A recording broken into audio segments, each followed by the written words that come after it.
오늘 함께 나눌 말씀의 제목은 눈을 열어 보게 하소서입니다. 눈을 열어 보게 하소서. 혹시 그 부주의 맹시라는 말을 들어보셨습니까? 부주의 맹시. 일명 보이지 않는 고릴라 실험으로도 잘 알려져 있는데 이런 겁니다. 어떤 일에 집중을 하면 주변에서 일어나고 있는 일들이 분명하게 있음에도 불구하고 그 일을 인식하지 못한다는 거죠. 흰 옷을 입은 사람과 검은 옷을 입은 사람들을 이제 준비해서 농구공을 주고받는 일을 시킵니다. 양쪽에 서서 흰 옷 입은 사람, 검은 옷 입은 사람이 공을 이렇게 주고받고를 하는 걸 영상을 찍어서 틀어서 보여주고, 이제 영상을 보는 참여자들이 그 영상 속에 있는 사람들이 공을 몇 번이나 주고받는지를 세도록 합니다. 그리고 나서 거기에 집중할 때 이제 고릴라 분장을 한 사람을 보내서 우리 마음속에 여러 가지 생각이 있겠지만 고릴라 분장을 한 사람이 들어가서 이것도 해보고 휙 지나가고 하는 거예요. 그런데 그렇게 하면 이제 그 고릴라가 영상 속에 나타나니까 다 볼 거 아니겠어요? 근데 영상이 끝난 다음에 이제 그 영상 본 분들에게 묻습니다. 영상 속에서 고릴라를 봤느냐? 이렇게 물으면 그 실험에 참석한 사람 중에 반 이상이 고릴라를 보지 못했다고 답합니다. 왜냐하면 그 숫자를 세느라고 거기에 집중하다 보니까 고릴라가 영상 속에 나타나는데도 불구하고 보지 못하는 거죠. 그러니까 어떤 일에 골몰하느라 다른 것을 보지 못하는 현상이 발생을 하는 겁니다. 그래서 이것을 일시적인 맹시 현상이라고 하기도 하고, 우리가 심리학적으로나 이런 사회학적으로 부주의 맹시라고 부릅니다. 우리 역시도 일상 속에서 수시로 경험하는 일이기도 합니다만 영적으로도 이런 일시적인 맹시 현상이 있죠. 우리가 매 순간마다 경험을 하면서 살아가기도 하고, 실제로 꼭 영적이지 않더라도 우리 삶의 현장에서 뭔가에 집중하면 옆에서 말하는 분의 말소리도 안 들리고, 또 무슨 일이 있었는지 나는 분명히 봤다고 생각하지만 보지 못하는 일들도 많이 일어납니다. 사는 게 복잡하고 현실이 급하다 보면 그런 일이 생기는 거죠. 근데 사는 게 복잡하고 현실이 급하다 보면 우리에게 이런 일들도 생기죠. 우리가 항상 입버릇처럼 얘기하는 하나님이 우리와 함께 계신다, 이걸 입버릇처럼 얘기하면서도 하나님이 우리와 함께 계신다는 사실을 인식하지 못하고 사는 겁니다. 내가 보지 못했다고 해서 안 계신 것도 아닌데 하나님을 없는 사람 취급하면서 살아가는 것이 사실 우리의 삶 속에 너무나 많이 일어나고 있는 거죠. 함께 읽은 본문은 이스라엘 선지자 엘리사의 일화 속에 등장하는 아주 잘 알려진 사건입니다. 엘리사는 이스라엘의 역사상 가장 나라가 힘들고 혼란스러울 때 활동했던 선지자 중에 한 명입니다. 특히나 지금 이 본문의 배경이 되고 있는 상황은 지금의 시리아죠. 이스라엘의 위쪽에 있는 나라인데 그 시리아의 맹주였던 아람이라고 하는 나라와의 관계 속에서 일어난 일을 배경으로 진행이 됩니다. 그 나라가 힘이 센 나라였는데 우리로 생각하면 북쪽의 오랑캐잖아요. 근데 이 나라가 수시로 이스라엘 백성들의 땅을 침략해서 노략질을 일삼았습니다. 심지어는 군사력의 강한 군사력을 앞세워서 이스라엘을 위협하고 또 옥조이던 그런 때였습니다. 그런데 이상한 일이 생겼습니다. 아람 왕이 이스라엘을 공격해서 치려고 정복하려고 계획을 세우기만 하면 이스라엘에서 그 계획을 어떻게 알았는지 미리 대비하고 준비를 하는 겁니다. 마치 누가 알려준 것처럼 그런 일들이 계속 반복해서 일어나니까 아람 왕이 반드시 내부에 첩자가 있다 이렇게 생각을 하고 그 첩자를 색출하는 과정을 밟게 됩니다. 근데 그 아람의 백성들이 그렇게 얘기하죠. 그게 아니라고. 우리 안에 첩자가 있는 것이 아니라 그 이스라엘 나라에 엘리사라는 선지자가 있는데 그가 그렇게 한 것이다, 이렇게 얘기를 합니다. 그러니까 아람 왕은 이런 사실을 보면서 이제 엘리사가 어떤 능력을 가졌기에 마치 내가 집에서 이불 속에서 하는 말을 그렇게 다 듣고 이렇게 대비를 하느냐, 이게 너무 놀라웠던 거예요. 그래서 그 사람을 제거하지 않으면 우리가 이스라엘을 결코 이길 수 없으리라, 이런 판단을 하고 이제 엘리사를 잡으러 갑니다. 물어보니까 엘리사가 도단이라고 하는 성읍에 머물고 있다는 소식을 들었습니다. 그래서 아람 왕은 그 길로 엘리사가 머물고 있는 이 도단 성읍을 말과 병거와 많은 군사를 동원해서 둘러싸 포위를 했습니다. 엘리사는 사실 예언자죠. 근데 이 예언적인 첩보 능력 때문에 아람 왕의 제1호 제거 대상이 된 겁니다. 저 사람을 없애지 않고는 우리가 전쟁에서 이길 수 없다, 이런 판단이 들었기 때문에 지금 이 엘리사를 죽이려고 하는 거죠. 그 내용이 바로 오늘 본문입니다. 그 내용이. 그래서 그날 아침에 엘리사의 사환이 느닷없이 말과 병거와 많은 군사가 성읍을 에워싸고 있는 광경을 보게 됩니다. 그리고 나서 피할 길을 찾지 못하자 마음속에 큰 절망이 들었어요. 그렇게 하면서 이제 그 마음을 가지고 엘리사를 찾아가서 그 상황을 알립니다. 그게 오늘 본문 15절이에요. 15절을 보겠습니다. 하나님의 사람의 사환이 일찍 일어나서 나가보니 군사와 말과 병거가 성읍을 에워쌌는지라. 그의 사환이 엘리사에게 말하되 내 주여, 우리가 어찌하리까 하니. 내 주여, 우리가 어찌하오리까. 이 탄식하는 사환의 말 속에는요, 절망과 포기의 기색이 역력합니다. 소망이 없다는 말이죠.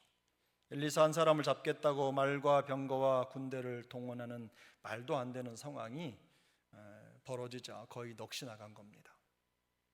지금 직면한 이 여유 없는 현실의 위협 때문에 다른 것을 생각하거나 볼 수 없는, 그야말로 일시적인 맹시 현상이 된 겁니다. 다른 어떤 가능성이 전혀 보이지 않는 거예요. 엘리사의 사환 정도면 그래도 믿음 있는 사람 아니겠습니까? 그런데 이 사환에게서는 하나님에 대한 존재가 전혀 느껴지지 않고 지금 자기가 직면한 이 상황 때문에 마음이 녹는 거예요. 그러나 그때 선지자 엘리사가 그에게 이렇게 대답합니다. 16절을 보겠습니다. 대답하되 두려워하지 말라. 우리와 함께한 자가 그들과 함께한 자보다 많으니라. 그렇게 말하고 거기서 끝나지 않고 이제 우리와 함께한 자가 그들과 함께한 자보다 많다, 이렇게 얘기를 하고 17절에서 이렇게 합니다. 우리 17절을 함께 읽겠습니다. 기도하여 이르되 여호와여, 원하건대 그의 눈을 열어서 보게 하옵소서 하니 여호와께서 그 청년의 눈을 여심해 그가 보니 불말과 불병거가 산에 가득하여 엘리사를 둘렀더라. 엘리사는 이렇게 기도했죠. 사한의 눈을 열어주옵소서. 하나님, 저 청년의 눈을 열어 주시옵소서. 그러자 이전에는 보이지 않았던 불말과 불병거가 산에 가득해서 엘리사를 둘러싸고 있는 게 보이는 겁니다.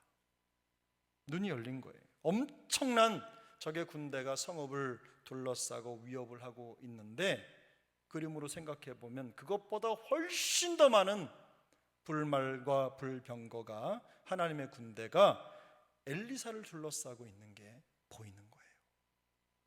성 밖에 그렇게 막 있는데 그 사이 어떻게 했는지 생각해 보면요, 그것보다 훨씬 더 두꺼운 군사층이겠죠. 엘리사를 보호하기 위해서 그런 광경이 눈에 띄는 겁니다. 근데 여러분, 여기에서 우리가 주목해야 될 게 있어요. 바로 엘리사의 기도입니다. 엘리사는요, 그의 눈을 열어서 보게 해달라고 기도했어요. 지금 정말로 필요한 기도가 무엇입니까? 나를 둘러싸고 있는 저 포위망을 하나님 뚫어주시옵소서. 저 둘러싸고 있는 적들을 무너뜨려 주시옵소서. 저를 둘러싼 모든 이런 상황과 환경을 완전히 하나님 변화시켜 주시옵소서. 이런 간절한 기도가 먼저 생각나지 않았겠어요? 근데 그렇게 기도하지 않았어요. 엘리사는 이 상황을 보는 사환의 인식이 변화되어야 된다는 점을 기억하고 그걸 기도하는 거예요. 눈이 열려라, 눈을 열어 라고 하는 표현은요, 우리가 신약성경을 읽다 보면 예수님께서 맹인을 고쳐주실 때 눈을 뜨게 하신 사건 있죠. 그런 사건이라든지 혹은 예전에는 알지 못했던 것을 깨달을 때 우리가 눈을 떴다 이런 표현을 쓰잖아요. 그런 때 쓰는 말이에요. 기적 같은 일이 벌어진 거죠. 그래서 엘리사는 두려워하는 사환에게 지금 중요한 게 뭐냐, 지금 아람 군대의 위협과 포위를 뚫을 수 있는 어떤 해결책이 아니라 그를 보호하시는 하나님의 존재를 분명하게 인식하는 게 더 중요하다는 것을 알았던 겁니다. 그래서 지금 아무런 걱정도 없이 엘리사는 그런 기도를 하고 있는 거예요. 피하거나 도망칠 수 있도록 길을 열어주시고, 우리로 말하면 퇴로를 열어주셔서 그들이 나를 둘러싸고 있어도 나중에도 나옵니다만 눈을 어둡게 하셔가지고 우리가 지나가고 피하는 걸 그들이 모르게 해달라고 기도할 수도 있잖아요. 이런 위협과 두려움의 환경을 모면하게 해달라고 기도할 수도 있잖아요. 그런데 그게 완전한 해결책이 아니라는 것을 명확하게 알고 있던 겁니다. 그런 상황은 언제든지 또 일어날 수 있기 때문입니다. 지금은 모면할 수 있어도 어려움의 상황, 우리가 넘어서야 할 상황들이 우리에게 언제든 일어날 수 있다는 거예요. 환경이나 상황이 바뀌는 것보다 더 중요한 것은 어떤 환경이나 상황 속에서도 하나님이 우리의 진정한 보호자라는 것을 인식하는 게 더 중요하다는 말입니다. 그것이 성도에게 필요한 믿음이라는 거죠. 이런 엘리사의 기도는요, 수많은 현실의 위협 앞에서 믿음을 시험받으면서 살아가는 우리에게 우리의 기도의 우선순위가 어디에 맞춰져야 되는지에 대한 큰 깨달음을 줍니다. 첫 번째는요, 어려움이나 위협이 없는 삶을 위해 기도하는 것보다 우리를 보호하시고 인도하시는 하나님을 보게 해달라는 기도를 먼저 하셔야 합니다. 어떤 위협이나 상황을 해결해 달라고, 그것도 중요하죠. 기도해야 되겠지만 우리의 기도의 첫 발은 하나님, 우리를 보호하시고 인도하시는 하나님을 보게 하여 주옵소서, 그 눈을 열어 주옵소서, 이런 기도를 드리셔야 돼요. 쉽지 않은 일이지만 믿음으로 사는 우리에게는 더없이 중요한 것입니다. 사실 우리가 드리는 대부분의 기도는 주소서지요. 주옵소서, 해주시옵소서, 어찌하오리까, 이 사환의 마음이 우리의 마음일 겁니다. 이런 상황을 이렇게 대하면 하나님 어떻게 합니까? 어찌하오리까, 사환의 심정으로 그 문제가 해결되기를 바라는 그런 기도를 하나님 앞에 먼저 드립니다. 제가 설교를 준비하는데 저도 비보 하나가 저한테 날라들었습니다. 그래서 그걸 딱 받자마자 마음을 어떻게 지켜야 될지 정말 몸에서 막 열이 나고 부해가 나고 막 그런데, 이거 성경을 읽다 말고 지금 이 말씀을 하면서 제가 상황과 환경 위협보다 하나님을 보라고 이 얘기를 하고 묵상을 하는데 그게 떡 날라들어오니까 정말 저로서도 대략 난감하더라고요. 근데 그건 명확한 건 그겁니다. 우리에게 주어진 환경과 상황, 그것보다 더 중요한 것은 지금 우리를 지키고 보호하시는 하나님이 살아계시다는 것, 그 믿음을 가져야 되는 것이죠.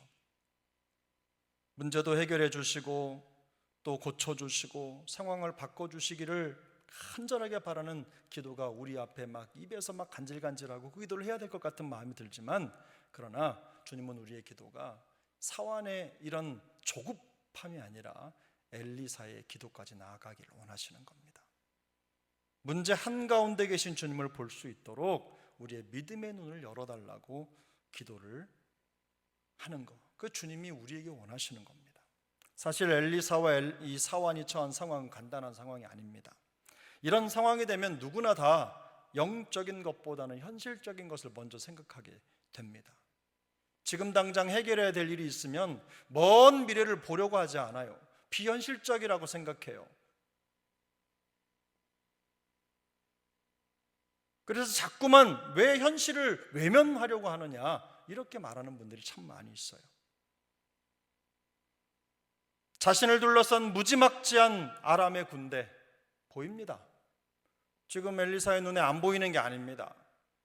도단을 둘러싸고 있는 그 무지막지한 말과 병거와 많은 군사들의 위협이 보여요. 느껴져요. 소리가 들려요. 그런데 그때 그는 이 아람의 군대는 보지만 하나님의 임재는 보지 못하는, 그야말로 영적인 맹인이 되는 게 더 위험하다는 것을 알려주고 있는 거예요. 그렇게 현실의 이 무지막지한 상황들 속에 있어서 그 현실 중심으로 환경과 상황을 결정하고 정책을 정하고 이러다 보니까 기도하자, 믿음으로 한번 해보자, 이런 말이 어리석게 들리는 거예요. 나중에 상황 되면 하면 되잖아요, 이런 말로 바뀌는 거예요, 자꾸만. 근데 여러분 이거 보십시오. 고린도전서 2장 14절을 보면 이런 말씀이 있어요. 육에 속한 사람은 하나님의 성령의 일들을 받지 아니하나니 이는 그것들이 그들에게는 어리석게 보임이요 또 그는 그것들을 알 수도 없나니 그러한 일은 영적으로 분별되기 때문이라. 고린도전서 2장 14절 말씀이에요. 여러분 한번 찾아서 읽어보겠습니다. 고린도전서 2장 14절. 고린도전서 2장 14절입니다. 우리 자막을 보셔도 좋겠습니다. 함께 읽습니다. 육에 속한 사람은 하나님의 성령의 일들을 받지 아니하나니 이는 그것들이 그에게는 어리석어 보임. 또 그는 그것들을 알 수도 없나니 그러한 일은 영적으로 분별되기 때문이라. 교회의 역사를 보면요, 항상 이랬어요. 보이지 않는 것, 그저 하나님에 대한 믿음 하나 붙잡고 가는 거거든요. 근데 현실의 교회들이 능력을 자꾸 잃어버리는 이유 중에 하나가 너무 현실에 마음을 쏟고 넘어서려고 하지 않아요. 내가 힘들면 그냥 그걸 다른 방법으로 이렇게 저렇게 해서 방법을 찾으려고만 하지 하나님께 대한 믿음을 시험하지 않아요. 이렇게 현실의 경험만으로 답을 찾으려고 하는 사람들에 대해서 성경이 뭐라고 말씀합니까? 그분들은 육에 속한 사람이라는 거예요. 육에 속한 사람. 그러나 믿음의 사람은 다릅니다. 히브리서 11장 27절을 보면 이렇게 말씀합니다. 히브리서 11장 27절. 믿음으로 애굽을 떠나 왕의 노함을 무서워하지 아니하고 곧 보이지 아니하는 자를 보는 것 같이 하여 참았으며. 지난 수요일에 우리 임 목사님 말씀 전하실 때 나왔던 본문입니다. 믿음으로 애굽을 떠나 왕의 노함을 무서워하지 아니하고 곧 보이지 아니하는 자를 보는 것 같이 했다.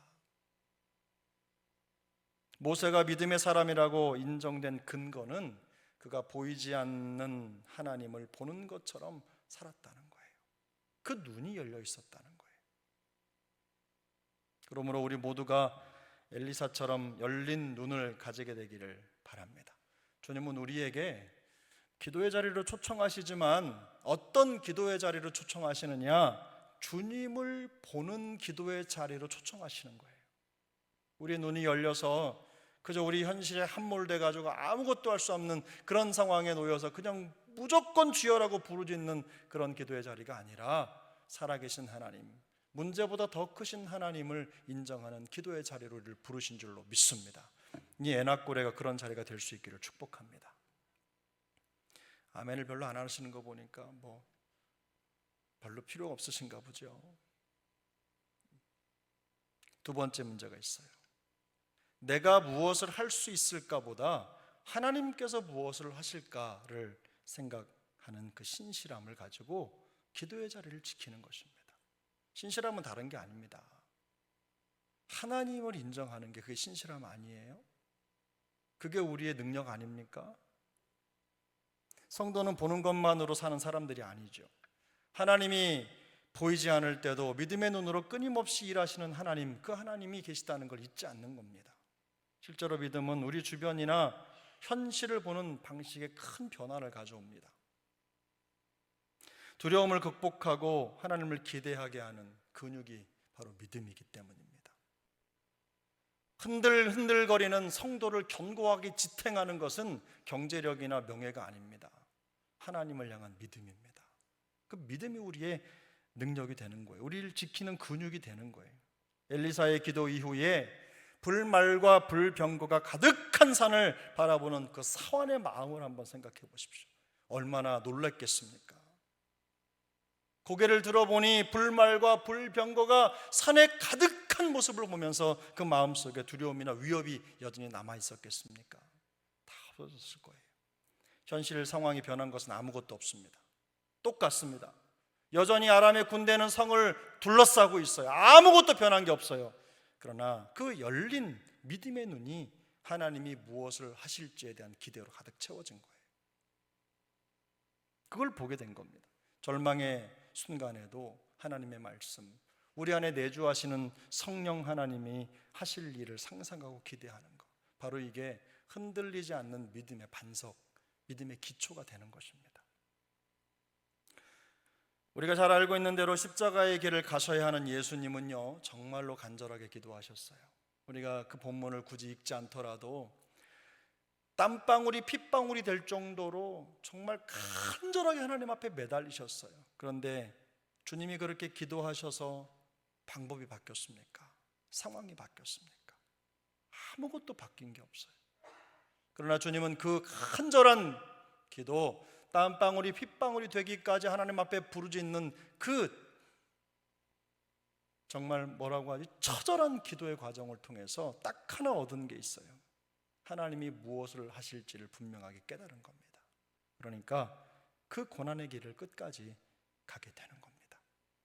그러므로 무언가 염려되는 일이 있을 때 여러분, 우리가 어떻게 해야 되겠습니까? 주님, 우리의 눈을 열어주옵소서. 이런 상황을 통해 하나님이 어떤 일을 하시려는지 보게 하여 주옵소서. 그저 조금만 어렵고 이상한 일이 생기거나 이해되지 않는 일이 생기면 입부터 열어서 이런저런 그냥 말로 잔치를 하지 말고 하나님 앞에 이 일을 통해서 역사하실 그 일이 무엇인지를 보게 해달라고 기도하셔야 되는 겁니다. 우리가 미처 생각하지 못한 방법을, 그 일을 하나님이 행하실 것이라고 하는 걸 끝까지 믿고 신뢰하는 거예요. 하나님, 그런 믿음을 주옵소서. 그런 기도를 드리게 하여 주옵소서. 이것이 우리의 기도의 자리가 되어야 될 줄로 믿습니다. 우리 중에는 구원받은 성도로서 믿음으로 살아야 한다는 거 모르는 사람 아무도 없습니다. 여러분 다 아시죠? 우리는 뭘로 살아야 됩니까? 우리는 무엇으로 살아야 합니까? 제가 가르쳐 드려야 됩니까? 우리는 믿음으로 살으라고 성경이 분명히 말씀하잖아요. 근데 우리는 알고 있어요. 다 알고 있어요. 믿음으로 사는 거. 그러면 제가 여러분 믿음으로 삽시다. 그럼 아멘 그러면서도 목사님, 그게 쉬운 일이 아닙니다. 물론 그렇게 대답하실 수 있습니다. 녹록지 않습니다. 현실이 그렇게 우리를 믿음으로 살도록 내버려 두지 않아요.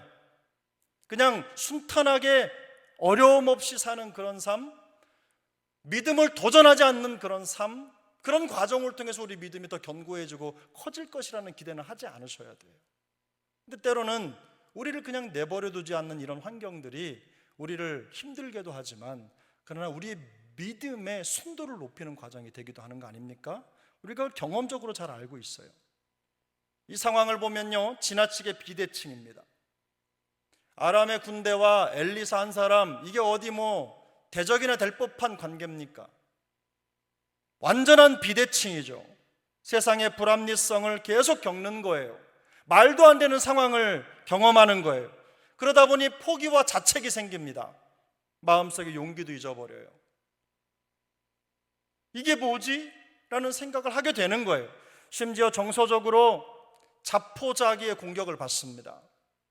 자괴감이 생깁니다. 현실을 떠나고 싶어지는 마음이 드는 거예요. 아, 내가 어쩌다가 하나님 이거 어찌 해야 되겠습니까? 이런 마음에 이런 한탄이 탄식이 쏟아져 나오는 겁니다. 엘리사의 사환의 탄식이 그냥 나온 게 아닙니다. 어디에서 방법을 찾겠습니까? 사람의 힘으로는 해결할 수 없는 그야말로 현실적인 비대칭이 명확하게 이루어지기. 이 비대칭이 뭐예요? 셀 수 없을 만큼 많은 군사들이 나 하나 잡겠다고 둘러싼 거 아닙니까? 나 혼자 어떻게 그걸 다 이기겠어요? 엄청난 아람의 군대와 엘리사 선지자 한 사람이 이 말도 안 되는 비대칭, 전력적으로나 모든 상황적으로 어느 것 하나 답을 찾을 수 없는 그런 상황에서 탄식, 절망, 좌절, 포기 얼마든지 가능하죠. 누가 그렇게 해도 욕할 사람 없습니다. 그게 믿음보다 더 합리적인 생각이 드니까요. 믿음으로 살아야 되는 우리가 믿음보다 절망이 더 우리를 강하게 유혹하는 거예요. 그러나 이런 상황에서 엘리사는 마치 하나님처럼 말합니다. 두려워 말라. 두려워하지 말라. 이게 하나님이 하신 말씀이 아니라 지금 본문상에서는 누가 한 말입니까? 엘리사가 한 말이에요. 엘리사가 지금 사환에게 한 말입니다. 두려워하지 말라. 너무나 흔한 고백이죠. 우리 성경만 열면 보이는 고백 아닙니까? 두려워하지 말라. 걱정하지 말라. 그러나 이 말씀은요, 평범한 일상 속에 살아가는 우리 모두에게 정말 하나님이 항상 주시는 말씀이기도 하지만 쉽지 않은 말씀이기도 해요. 밥처럼 익숙하죠. 두려워하지 말라, 내가 너와 함께함이라. 놀라지 말라, 나는 내 하나님이 됨이라. 참으로 내가 의로운 오른손으로 너를 붙들리라. 아멘. 인데 현실은 그렇지 않아요.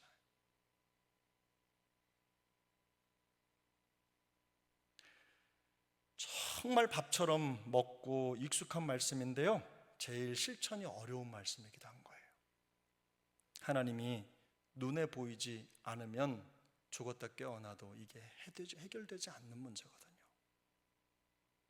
요즘에는 양자역학이라는 말이 많이 이렇게 회자됩니다. 들어보셨죠? 양자역학. 제가 보니까 드라마도 뭐 하나 있는 것 같던데요.